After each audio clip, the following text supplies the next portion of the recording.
In Onitsha, there is a man so wealthy, that even other rich men lower their voices when they speak his name. He owns plazas, controls supply chains, moves millions before sunrise. But that's not what disturbs people. It's the watch. Old, scratched, faded like a forgotten memory. A watch that looks like it belongs to a poor man, yet sits on the wrist of one of the most powerful businessmen in the East. People have offered him millions for it. He refused. Some say it's spiritual. Others say it's madness. But one thing is certain.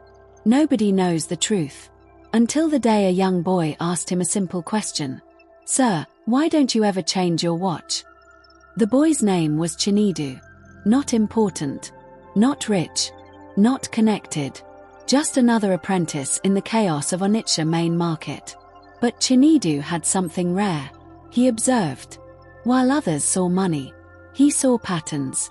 And one pattern stood out. Every single day, the great man, Chief Okafor, wore the same watch. Rain, sun, meetings with billionaires, even weddings. Same watch. One afternoon, when the market slowed and courage replaced fear, Chinedu asked, and the entire world seemed to pause. Chief Okafor didn't answer immediately. He looked at the boy, not angrily, not kindly, but deeply, as if he wasn't looking at Chinedu, but through him. Then slowly, he removed the watch. The traders nearby stopped talking. Even the noise of the market felt distant. Chief Okafor held the watch in his palm, and for the first time, there was something dangerous in his voice. "Do you know what this is?" Chinedu shook his head. And that was when the story began. "This watch," he said, "is the only reason I am alive. Before the wealth, before the respect, there was hunger. Real hunger. The kind that doesn't just affect your stomach, but your thinking." Okafor wasn't always chief. He was once just Obinna, a boy who slept in shops that didn't belong to him. A boy who woke before dawn, not out of discipline, but survival.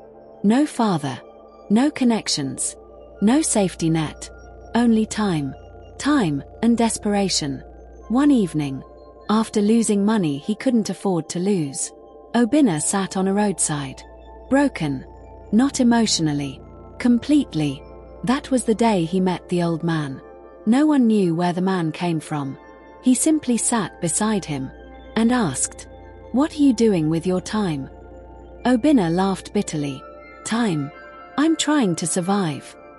The old man removed his watch. This same watch, old, already worn, and handed it to him. "When you understand time, you will never be poor again." Then he left. Just like that. No name. No explanation. At first, it meant nothing. Just a useless watch from a stranger.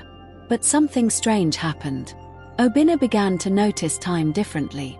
Minutes became opportunities. Hours became decisions. While others wasted mornings, he sold. While others slept at noon, he learned. While others complained, he moved. He stopped chasing money and started chasing time well used. Days turned into months. Months into years. The boy people ignored became the man they couldn't ignore. One shop. Then 2. Then 10. Deals began to find him. Luck. No. Timing. Perfect, ruthless, intentional timing. Chief Okafor leaned closer to Chinedu. His voice dropped. "This watch doesn't work." The boy frowned. "It stopped the day that old man gave it to me." Silence. "But I never fixed it." Chinedu whispered. "Why?" Chief Okafor smiled, slightly. "Because I didn't need it to tell time." Pause. "I needed it to remind me that time doesn't wait." He placed the watch back on his wrist. "People think success is about money." He shook his head. "It's not. It's about how you use what everyone else wastes." Then he looked directly at Chinedu. "Time." The market noise returned. Life resumed. But Chinedu didn't move. Because in that moment, he realized something terrifying. Everyone has time, but not everyone respects it. And somewhere in Onitsha, a broken watch was still creating millionaires. Chinedu thought the story had ended. He was wrong, because 3 days later, Chief Okafor did something no one had ever seen before. He removed the watch and handed it to him. The market didn't stop, but Chinedu's world did. Because the one thing the richest man in Onitsha never let go of was now in his hands. "Take it," Chief Okafor said. Not loudly, not softly, just, finally. Chinedu hesitated, because something about that moment didn't feel like a gift. It felt like a decision. "Remember what I told you," Chief Okafor added. "Time can make you pause or destroy you." Then he turned and walked away. No explanation, no second glance. That night, Chinedu couldn't sleep. The watch sat beside him, silent, heavy, unmoving, but somehow loud. Tick, tick, tick. Even though it wasn't working. The next morning, Chinedu woke up earlier than ever before. Not because he had to, but because he couldn't ignore time anymore. He began tracking everything. How long it took to sell, how long customers hesitated, how long others wasted. Time stopped being background. It became everything. Weeks passed, then months. And something started happening. Fast. Too fast. Chinedu was no longer just an apprentice. He was becoming dangerous. He predicted demand, he moved before others reacted, he outworked everyone.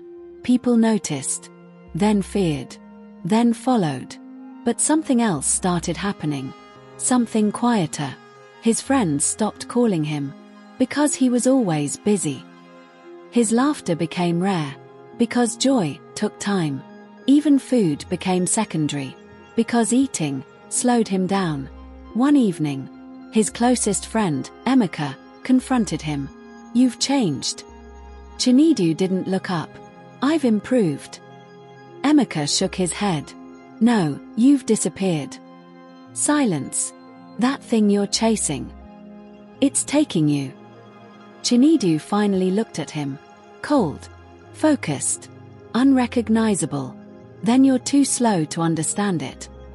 That was the last time they spoke. Years later, Chinedu became what he once admired. Wealthy, respected, untouchable. Shops, connections, power. And yet, every night, he sat alone, staring at the same watch. One night, he noticed something strange. The watch was still not working. Never had. Never moved. Never changed. And yet, his entire life had changed because of it. That's when it hit him. The watch never gave him success. It gave him pressure. It forced him to choose. Discipline, or distraction, growth, or comfort, focus, or connection. And he chose only one side. The next morning, for the first time in years, Chinedu walked slowly. No rush. No urgency. Just awareness. He found Chief Okafor, older now, watching the market quietly. Chinedu held out the watch.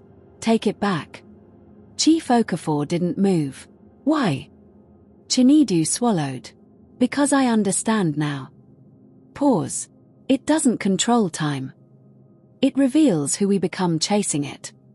Chief Okafor smiled. Not proudly, not sadly, just knowingly. "So tell me," Chief Okafor said, "who did you become?" Chinedu didn't answer immediately, because for the first time, he didn't know. Chinedu placed the watch on the table, not rejecting it, not accepting it, just releasing it.